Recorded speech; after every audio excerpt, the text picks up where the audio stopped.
God entrusted humans with the stewardship of the earth's resources: animals, minerals, trees, lands, and water. God entrusted us to use these responsibly.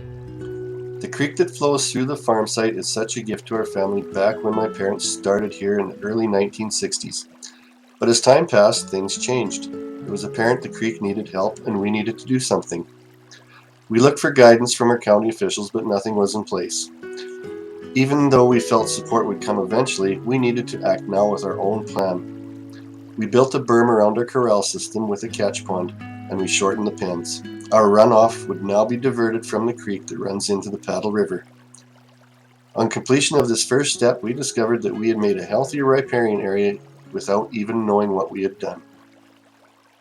When water flows, you look at it one way.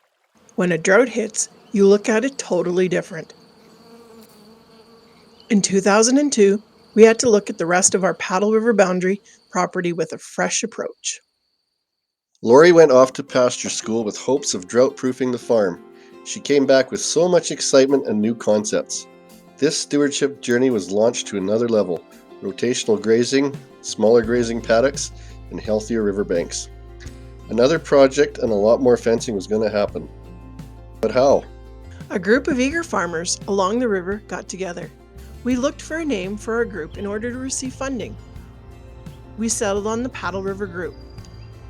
We shared ideas from each participating farm. Fencing the river was a common goal.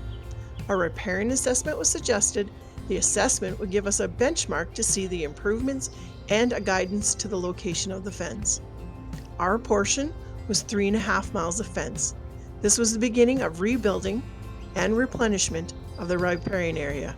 Cleaner water flows through its banks now, native grasses and shrubs regenerate, and wildlife returns.